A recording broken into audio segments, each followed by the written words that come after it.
guys, a very warm welcome to all of you on Supergrads YouTube channel. Guys IPMAT Indore और IPMAT Rohtak ने अपनी exam dates पहले ही announce कर दी थी। That is 23rd of May को इंदौर हो रहा है, 18th ऑफ मई को रोहतक हो रहा है। ये डेट्स हमें पहले से पता थी। जिपमेट ने कुछ दिन पहले ही बताया कि भाई वो अपने एग्जाम 6 जून को करवाने वाले हैं।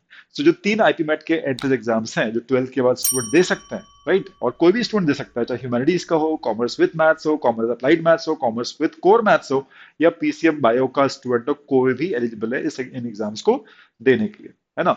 सो कहने का मतलब यह है कि अब जब डेट्स हमारे सामने आ चुकी है, 12 बोर्ड के सारे ही पेपर लगभग हमारे फिनिश हो गए हैं। We all set right for preparation of these entrance exams so that we can make it into some great college after 12th। या तो अब जब वो दौड़ चालू हो गई है, राइट, क्रैश कोर्स भी कई सारे स्टूडेंट ने ज्वाइन कर लिया होगा या करने वाले होंगे, प्लान कर रहे होंगे। तो 7 इंपॉर्टेंट टिप्स लेके ये वीडियो आप लोग के लिए मैंने बनाया हुआ है, और ये बेहद काम आएगा बिकॉज काफी सारे स्टूडेंट्स इस चीज को नजरअंदाज कर देते हैं या उनको पता नहीं होता है, and they just no waste time, right, और शायद डायरेक्शन उनकी सही नहीं होती, तो प्रॉब्ली अपना जो ड्रीम कॉलेज है या टारगेट एग्जाम है क्रैक नहीं कर पाते हैं। तो आई रियली वांट आप सारे के सारे इसेंशियल टिप्स को ध्यान से सुने, फर्स्ट से लेकर 7th तक। एंड आई एम श्योर कि आप इसको अप्लाई करते हो अपनी प्रिपरेशन में तो चार चांद लग जाएंगे, and definitely you'll be a successful candidate, you'll be able to crack your target exam. ठीक है, सो देखते हैं 1 to 7 क्या इंपॉर्टेंट टिप्स है क्रैश कोर्स स्टूडेंट्स के लिए जो अभी स्टार्ट कर रहे हैं या करने वाले हैं। सो गाइस, पहली चीज है, आप स्टार्ट कर रहे हो तैयारी, है ना। आपका बैच अभी स्टार्ट होने वाला है, मान लीजिए, है ना, या हो चुका है, तो भी इवन दैट अभी भी आपके पास टाइम है, अभी शुरुआती है, इनफैक्ट अप्रैल का फर्स्ट वीक ही चल रहा है। आपके टारगेट एग्जाम्स के आपको previous year papers go through कर लेना चाहिए। गो थ्रू मतलब अच्छे से क्वेश्चन देख लेना चाहिए, पढ़ लेने चाहिए। ठीक है, सॉल्व करो नहीं करो it's a secondary matter. Solve अभी कैसे भी करोगे, आपको कॉन्सेप्ट अभी ज्यादा अच्छे से नहीं पता होंगे, तो it is just go through it properly, try to understand, get the feel of the previous year papers. ठीक है, इंदौर के लास्ट 5 years के अवेलेबल है, उनको अच्छे से देखो समझो। ठीक है, even if you not solve it's okay.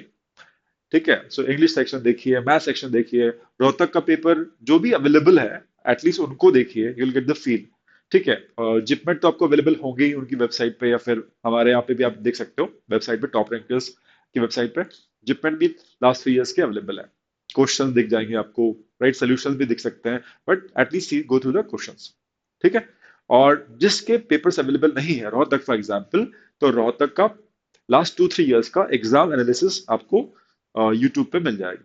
ठीक है, हमारे यूट्यूब पे भी जाओगे तो आपको एग्जाम एनालिसिस रोहतक का मिल जाएगा, जहां पे हमने बताया किस टाइप के क्वेश्चन पूछे गए हैं, क्या लेवल था, किन एरिया से पूछे गए हैं। If not PYP then exam analysis, right. वो बहुत जरूरी होता है स्टार्टिंग में, ये समझ, स्पेशली क्रैश कोर्स में, कि यार क्या चीज हमें एग्जैक्टली करनी है। आपका ड्रीम कॉलेज इंदौर है, तो उसके लिए हमें क्या ज्यादा पढ़ना है, कितना ज्यादा उस पर टाइम देना, किस सब्जेक्ट पे, किस टॉपिक पे, किस चैप्टर पे, दैट इज वेरी इंपॉर्टेंट। अगर जिपमेट एग्जाम आपका टारगेट है, या रोहतक टारगेट है, या सारे को ही, सारे एग्जाम्स को लेके आप चल रहे हो, तो उसकी स्ट्रैटेजी बनाने में हेल्प होती है जब आप पीवाई पीस देख लेते हो, सारे के सारे previous year papers at exam analysis. At least कुछ ना कुछ इन दोनों में से आपको अच्छे से देख लेना चाहिए, नंबर वन। ठीक है, स्ट्रैटेजी, प्रिपरेशन स्ट्रैटेजी में काफी हेल्प होती है, नंबर वन। नंबर टू की बात करते हैं। सिर्फ इंदौर है ऐसा जहां पे लॉजिकल रीजनिंग का एक सेट आता है, डेटा एलिमेंट का एक सेट आता है। बाकी जिपमेट और रोहतक, हम आईपीमेट की ही फिलहाल बात कर रहे हैं, अगर कोई क्राइस्ट में भी देखना चाह रहा है, बीबीए भी अगर आप कर रहे हो प्रिपरेशन, एससीटी सिम्बायोसिस जा रहे हो, एनपैट जा रहे हो, तो लॉजिकल रीजनिंग एक सेपरेट सेक्शन है कि नहीं। तो आई एम से एक्सेप्ट इंदौर, सब में एलआर का एक इंपॉर्टेंट वेटेज। ठीक है, और वो स्कोरिंग भी होता है, स्कोरिंग भी होता है, और आपका टोटल स्कोर पुल करने में काफी हेल्प करता है। ठीक है, तो आप अगर सारे एग्जाम को टारगेट कर रहे हो, मेजर ऑफ द एग्जाम को टारगेट कर रहे हो, ठीक है, सो आपको तीनों ही सब्जेक्ट को, तीनों ही सेक्शन से को अच्छे से इक्वल वेटेज देना चाहिए। ठीक है, और ड्यूरिंग योर प्रिपरेशन आप किसी को भी ये नहीं कर सकते कि मैथ्स में वीक हूं तो मैं मैथ्स ही कर रहा हूं और इंग्लिश और आर नहीं किया। ठीक है, बिकॉज फिर से सुनिएगा, इंग्लिश और लॉजिकल आपके टोटल स्कोर को बूस्ट करने में काफी हेल्प करते हैं। इजी आ रहा है, ठीक है, बन रहा है, ठीक है, बट ऐसा नहीं कि ओके ओके हो वो सेक्शन, आपका बहुत अच्छा होना चाहिए। वो चीज जिसमें वीक हो सिर्फ वही कर रहे हो, और जिसमें आप अच्छे हो उसमें बहुत अच्छे नहीं होना चाह रहे हो, तो भी आपका टोटल कट ऑफ रह सकता है। इस चीज को ध्यान रखिएगा। So give equal importance to all three subject. एक ही केस में आप लॉजिकल रीजनिंग को नजरअंदाज कर सकते हो अगर आपने सिर्फ और सिर्फ आई एम इंदौर जाने का सोचा हो। उसमें सिर्फ डेटा अरेंजमेंट एक ऐसी चीज है, लॉजिक बेस्ड डीआई ऐसी चीज है जो कि एक सेट आता है, बाकी एलआर कहीं देखने को नहीं मिलता है। सिर्फ इंदौर ऐसा एग्जाम, बाकी सब में 3 सेक्शन आते हैं। ठीक है, इस चीज का ध्यान रखिएगा। दिस वाज नंबर 2 जो हमने डिस्कस किया। नंबर 3, जो स्टूडेंट नॉर्मली नजरअंदाज करते हैं, उनको लगता है क्लासेस तो कर ही रहे हैं ना हम लोग, हमने एक क्लास की, फिर दूसरी क्लास की, फिर तीसरी क्लास की, क्लास के अंदर भी हमने क्वेश्चन सॉल्व किए, सर करवा रहे हैं, हम सॉल्व कर रहे हैं, राइट। बट गाइस, आपने क्लासेस कर ली बैक टू बैक, चलो ठीक है, ठीक है, आपने ब्रेक लिया, राइट। उसके बाद आप जब बैठते हो सेल्फ स्टडी के लिए, आपके पास पूरी बुक्स वगैरह सब रखी है, ऑनलाइन टेस्ट रखे हैं, सब कुछ रखे हैं, ठीक है। तो अब बात आती है एग्जाम में कौन चौका छक्का मारेगा एग्जाम के अंदर। वही चौका छक्का मारेगा जो प्रैक्टिस के दौरान, डेली प्रैक्टिस में चौके छक्के मार रहा है। दैट मीन्स खूब सारे प्रॉब्लम्स लगा रहा है। कोई टॉपिक आपको आज मैथ्स का पढ़ाया, लेट से एवरेजेस, या फिर फंक्शंस, या फिर प्रोग्रेशंस, कुछ भी पढ़ाया मैथ्स का, लेट से, ठीक है। तो शाम का टाइम आपका जो है, लेटर से 4 o'clock to 10 o'clock, या 5 o'clock to 11 12 o'clock, जितना भी आप पढ़ रहे हो, 6 घंटे 7 घंटे, जितना भी पढ़ रहे हो, जितना पढ़ो उतना कम है, right. There are students preparing for 2 years, 1 year, 6 months। आपने अभी स्टार्ट किया प्रिपरेशन, तो आपको टाइम तो देना पड़ेगा, ठीक है। सो आप जितने भी घंटे आप डेली दे रहे हो, तो ऑब्वियसली जो आपको पढ़ाया गया होगा सुबह क्लासेस में, उन टॉपिक्स को आपको आज रैप अप करना है, ठीक है। हो सकता है कि एक दिन में एक टॉपिक नहीं हो, right. Average, let's for example average का टॉपिक है, तो हम 2 क्लासेस में कर रहे हैं, ठीक है। आज कुछ करेंगे और कल एक और करेंगे, तो आपके पास 48 घंटे हो जाते हैं बेसिकली एक टॉपिक को अच्छे से करने के लिए, बहुत अच्छे से करने के लिए। तो आज भी आप एवरेज के क्वेश्चंस घर पे लगाएंगे सेल्फ स्टडी के टाइम, और कल भी लगाएंगे। सो बेसिकली अगर मोटा मोटा देखा जाए, तो you got maximum 48 hours, right, आपके पास होता है उस एक पर्टिकुलर टॉपिक को, जो इस टाइप का टॉपिक है। अदरवाइज तो एल्जेब्रा काफी वास्ट होता है, नंबर सम काफी vast, it may take few more days. But average जैसा चैप्टर है, या प्रॉफिट लॉस जैसा चैप्टर है, या वर्क एंड टाइम जैसे चैप्टर, आपके पास मैक्सिमम, है ना, 2 दिन रहेंगे अगर आप पूरा कोर्स कवरेज की बात करते हैं तो, ठीक है।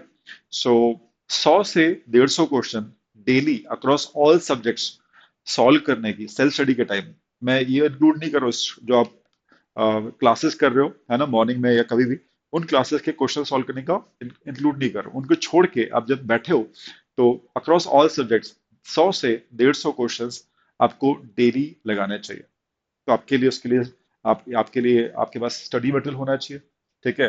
आपके पास वर्कशीट्स होनी चाहिए, आपके पास ऑनलाइन टेस्ट, जो भी आप जिससे भी आप पढ़ रहे हैं, ठीक है। सो जब आप एनग्रॉस्ड हैं उस क्वेश्चंस को सॉल्व करने में, based on the tricks and techniques that you learn in the morning, तो आप वो सॉल्व कर रहे हैं, ठीक है। अब 100 से 150 depend on person to person and level of difficulty of problem that you solving. Indore के टाइप के क्वेश्चंस आपके सामने है, कर रहे हो, तो every question might take 2 minutes 3 minutes, right. So हो सकता है वहां पे 100 क्वेश्चन हो, ठीक है। या रीडिंग कॉम्प्रिहेंशन थोड़ा सा डिफिकल्ट है, समझने में टाइम लग रहा है, तो लेवल ऑफ डिफिकल्टी के हिसाब से नंबर ऑफ क्वेश्चन वेरी कर सकता है। और जितने टाइप के इजी क्वेश्चंस है, रोहतक टाइप की इजी क्वेश्चंस है, राइट, वो उसकी प्रैक्टिस कर रहे हो, तो शायद आप ज्यादा भी कर पाओ। 1 मिनट से कम टाइम लगता है क्वेश्चन को करने में, राइट। सो एक एक 100 to 150 का एक अटेम्प्ट आपका डेली होना चाहिए, and it can go in 3 to 4 spells. Spells मतलब सिटिंग, ठीक है। एक साथ इतने सारे क्वेश्चन नहीं लगेंगे, ऑब्वियस सी बात है।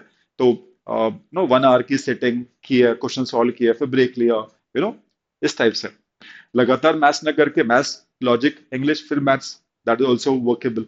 बट टोटल क्वेश्चन करीब करीब इतने जाने चाहिए जो हम रोज सॉल्व कर रहे हैं। क्रैश कोर्स में हो तो ऑल द मोर इम्पोर्टेंट कि हम ये प्रैक्टिस करें, है ना। तो आप सिर्फ क्लासेस के बेसिस पे ही नहीं सोच सकते कि मैं एग्जाम में बहुत अच्छे मार्क्स ले आऊंगा, टॉप कर जाऊंगा, right. Lot of competition is going on, so according to that, तो ये आपको करना पड़ेगा, इसको मिस मत करना, crash course students, right. Fourth, अगर आपने आईपी में इंदौर ही सोच के रखा हुआ है, ठीक है, तो ये तो और इंपॉर्टेंट हो जाता है कि अब हाई वेटेज टॉपिक से स्टार्ट करें। हाई वेटेज टॉपिक्स का मतलब है कि ऐसे मैथ्स के topics, right, because 2 section maths के होते हैं। कुछ टॉपिक्स ऐसे होते हैं जिसके क्वेश्चन ज्यादा आते हैं उस एग्जाम के अंदर। फंक्शंस आप देख लीजिए, प्रोग्रेशनल देख लीजिए, पीएनसी देख लीजिए, नंबर सिस्टम देख लीजिए, तो यूल फाइंड यार तीन चार क्वेश्चन आते ही हर साल, ठीक है। तो इनके ज्यादा क्वेश्चन हैं, तो इनको आप स्टार्ट करते हो, तो at the end you'll get time to revise them as well, ठीक है। तो इसीलिए हाई वेटेज टॉपिक्स। और आप बोलेंगे सर बाकी एग्जाम्स के लिए हाई वेटेज टॉपिक्स, बाकी एग्जाम्स के लिए हाई वेटेज टॉपिक्स क्या बोले, हर टॉपिक में से एक एक दो दो क्वेश्चन आते हैं, चाहे जिपमेट हो, चाहे रोहतक हो, अब वो हाई वेटेज वाली बात नहीं है बाकी एग्जाम्स में। डिस्ट्रीब्यूशन काइंड ऑफ इक्वल रहता है। जिपमेट हो, रोहतक हो, तो स्प्रेड अच्छा रहता है। हर टॉपिक से एक दो क्वेश्चन, तो वहां वेटेज वाली बात नहीं है कि इन टॉपिक से ज्यादा क्वेश्चन आ जाएंगे। ठीक है, इस चीज का ध्यान रखो। और and like it can change, है ना, इट कैन चेंज। अलजेब्रा से 4 क्वेश्चन है तो अगले साल 3 क्वेश्चन आ जाए, 2 क्वेश्चन। जिप मेट रोहतक में इट इज लाइक दिस, तो स्प्रेड आप इक्वल लेके चलो। लेवल ऑफ डिफिकल्टी कम रहती है। तो हाई वेटेज टॉपिक्स आप इंदौर के लिए बात कर सकते हो कि ये हो रहा है, होता है। ठीक है, तो इंदौर अगर फोकस कर रहे हो तो इसका ध्यान रखिएगा। ये पॉइंट नंबर 4 था। पॉइंट नंबर 5 पे आते हैं। Start taking मॉक्स after 2-3 weeks. तो ये भी एक स्टूडेंट का कहना है कि सर मॉक कब से लगा है। हमने अभी भी स्टार्ट किया है, shall we start taking mocks. एक छोटी सी बात है ना। अब जो बच्चे काफी टाइम से तैयारी कर रहे हैं, तो वो तो कई सारे मॉक ऑलरेडी लगा चुके हैं। तो एक उसका प्रेशर लेके हमें स्टार्ट भर नहीं कर देने से मतलब नहीं है। वो कर रहे हैं, वो कर रहे हैं, उन्होंने काफी दे दिए, तो मैं तो दे ही नहीं पा रहा हूँ। क्या मैं स्टार्ट कर दूं अभी से? मेरी बैचेस स्टार्ट हुई है अभी, तो क्या मैं अभी से मॉक देना चालू कर दूं इंदौर का, रोहतक का, जिपमेट का? तो थोड़ा सब्र रखो, है ना। क्योंकि जो काइंड ऑफ क्वेश्चन इंदौर में पूछे जाएंगे वो एकदम से नहीं बनेंगे। तो आई विल से कि यार 2-3 हफ्ते का वेट कर लो, मे बी 2 वीक्स, 15 डेज और 21 डेज। गेट द कमांड, और एटलीस्ट हाई वेटेज टॉपिक्स हो जाए आपके 2-3 हफ्ते में। तो 2-3 हफ्ते अगर आप अच्छे से पढ़ रहे हो, डेली आपकी 3 क्लासेस के आसपास हो रही हैं, और आप घर पे भी अच्छे से पढ़ रहे हो, जो हमने बोला सेल्फ स्टडी टाइम, खूब सारी प्रैक्टिस टाइम, वो भी आप कर रहे हो। लाइक कितना हो गया, 5-6-11 आवर्स, 12 आवर्स, जो भी आप पढ़ रहे हो, है ना। क्रैश कोर्स के स्टूडेंट से बात करो, अगर इतना पढ़ रहे हो, 2-3 हफ्ते बाद यू विल फाइंड कि हाँ, अब I have become stronger, I know the lot of concepts, right. अब मैं देखता हूँ कट ऑफ कैसे नहीं निकलते हैं। ठीक है, तो जब हाई वेटेज टॉपिक्स कर लोगे, उन टॉपिक से ज्यादा क्वेश्चन आते हैं, तो it is a good chance कि आप 3rd वीक के बाद जब मॉक लगाओगे, पहला या दूसरा, लेट से, तो आप कट ऑफ तो टच कर ही लोगे, या उसके पास तो आ ही जाओगे।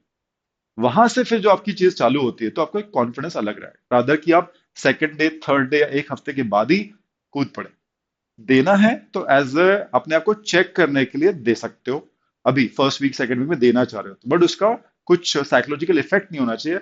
इतनी मेच्योरिटी के साथ आप दीजिए कि यार मैं सिर्फ देने के लिए दे रहा हूँ, है ना। जो स्कोर आएंगे, that is not reflecting my potential.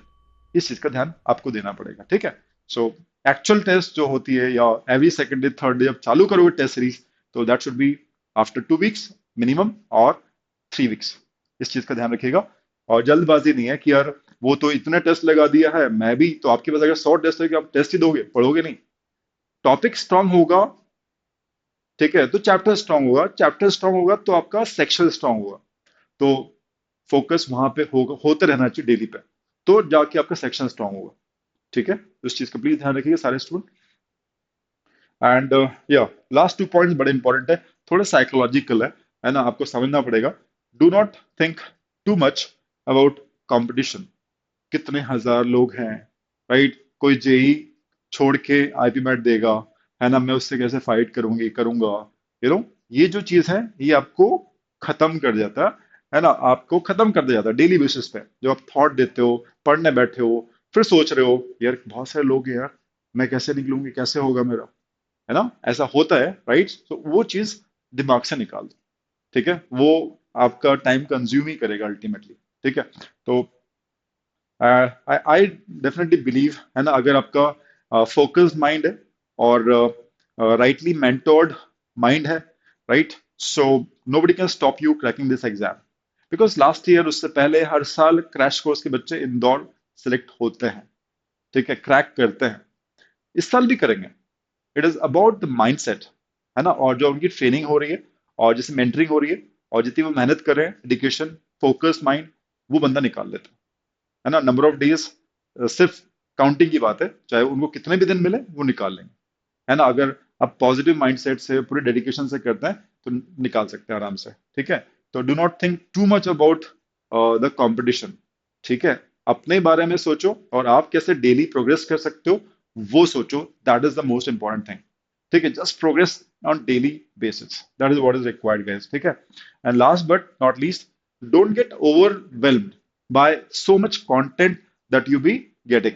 आप क्लासेस के अंदर, आपके 3-3 सब्जेक्ट चल रहे हैं, कभी हो सकता है कि 2 मैथ्स की क्लास लग रही है, हायर मैथ्स भी पढ़ रहे हो, और अरिथमेटिक भी पढ़ रहे हो, ज्योमेट्री भी पढ़ रहे हो, है ना। तो रोज इतना सारा कंटेंट आप इनपुट दे रहे हो अपने ब्रेन को, फिर शाम को खूब सारे आई सेट 100 से 150 question logical reasoning English maths मिला के 100 से 150 क्वेश्चन रोज लगा रहे हो, ठीक है, तो it is taxing, it is definitely, है ना, टाइम कंज्यूमिंग एंड थोड़ा सा स्ट्रेसफुल भी हो सकता है टू सम स्टूडेंट्स, है ना, जो इतनी मेहनत करने की आदी नहीं है, यूज टू नहीं है, बट आई से कि इट विल डेफिनेटली पे यू ऑफ, है ना। अगर क्लियर है कि यार पढ़ाई करनी है, अच्छे कॉलेज से करनी है, मेहनत करने को मैं रेडी हूँ, है ना, इतनी मेहनत आगे थोड़ी करनी है, ठीक है, एग्जाम अच्छे से निकल गया तो फिर तो, है ना, कॉलेज में जो पढ़ना है वो पढ़ना है, मेहनत रहेगी बट वो अलग टाइप की रहेगी, राइट। कॉम्पिटेटिव एग्जाम की मेहनत करने में अलग फन है, जो आपको अचीवमेंट होता है ना, जो पेरेंट्स को प्राउड ऑफ फील करवाते हो, उसके लिए मेहनत शायद कुछ भी नहीं है,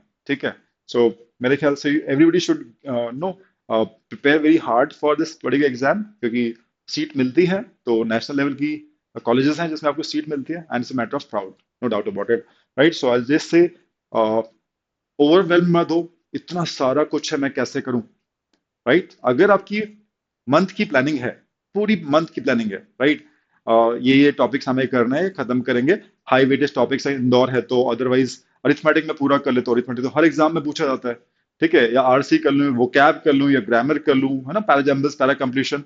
एक बात तो तय है, एक बात तय, अगर आपने 1 अप्रैल से भी स्टार्ट किया हुआ है क्लासेस, तो 30 डेज सफिशिएंट है पूरा इंग्लिश का सिलेबस डन करने के लिए, कॉन्सेप्ट्स की बात कर रहा हूँ। लॉजिकल रीजनिंग जो आता है वो आप 30 डेज में कंप्लीट कर सकते हो सिलेबस।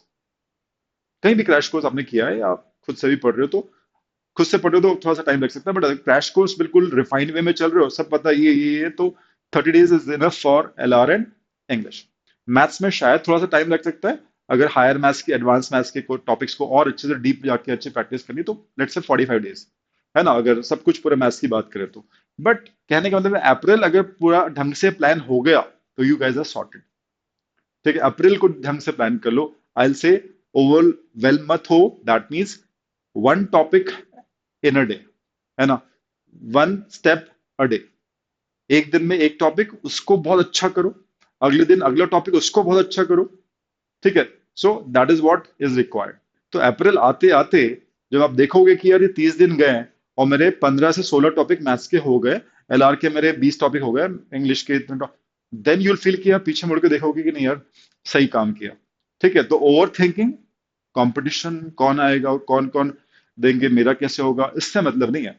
आज जो पढ़ाया गया है ना, उसके सारे वैरायटी ऑफ क्वेश्चन मैं क्रैक कर पा रहा हूं कि नहीं, तो कब होगा, जब आप खुद उस वैरायटी को डील करोगे, क्रैक करोगे, सॉल्व करोगे शाम को, इवनिंग में, रात को, ठीक है। तो फिर next day next topic, next thing, फिर उसके जो भी आपके स्टडी मटेरियल है, टेस्ट है, वो लगा के, that is the only thing to move ahead guys, ठीक है। डोंट थिंक टू मच, ठीक है, just be optimistic, positive, right, and just remain around all those people, right, who are optimistic and supporting you for your journey, like super grads, right? So I guess, so that's it from my side, 7 essential tips crash course students के लिए, IP mat की जो तैयारी कर रहे हैं उसके लिए वीडियो आप लोग के लिए था। And definitely if you like this video तो शेयर करो अपने दोस्तों के साथ, एंड सब्सक्राइब करना मत भूलना, बिकॉज अगले 2 महीने काफी इंपॉर्टेंट है, बहुत सारे academic videos, non academic videos आप लोग के लिए हम लोग लेकर आएंगे, right. So bye bye, take care, see you, bye bye.